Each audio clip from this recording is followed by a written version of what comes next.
Welcome to Maths Home Learning Fun.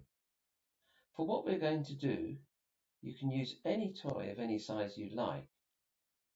I'm going to introduce Noshie Bear. Noshie Bear has got 4 feet because Noshie Bear is a bear that walks on all fours. Now Noshie Bear has a friend that has a different number of feet. Here's our friend. This is Duck, and Duck has 2 wings and 2 feet. So let's have a think. If we put the 2 of them together, how many feet would we have altogether? Well, 1, 2, 3, 4, 5, 6. That was straightforward. But what if we had 2 ducks and 2 Noshie Bears? That would be 2, 4, another 4, another 4. That would be 12 altogether. Okay, so far.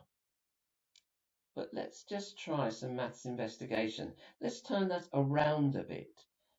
If you were just able to count 12 feet and you didn't know who they belonged to, how many Noshie Bears would you have and how many ducks?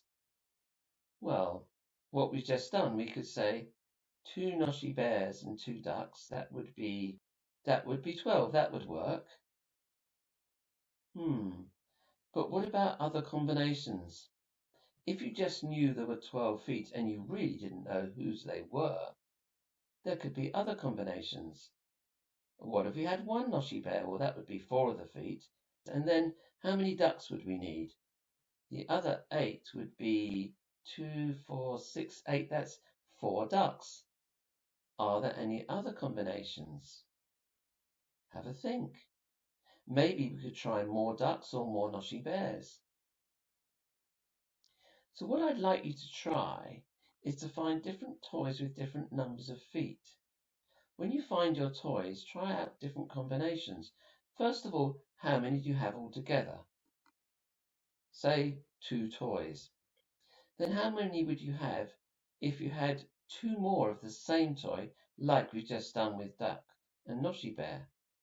Then turn it around and say, right, how many combinations are there if I just know the total number of feet? Can you think of any other way of doing this? What about thinking of large combinations like having 5 Noshie Bears and 6 ducks? How many feet would there be? And then how many other combinations would you need of ducks and Noshie Bears to reach that number? Now that might be quite tricky, but it is fun to try out. If you would like to extend it, what if you had 3 toys with different numbers of feet? That might be tricky, but I'm thinking maybe an alien, which you could actually draw the toy with a different number of feet, maybe odd numbers, and then see how many combinations you can have with odd and even numbers of feet. Have a try with that. Thank you for watching. See you next time.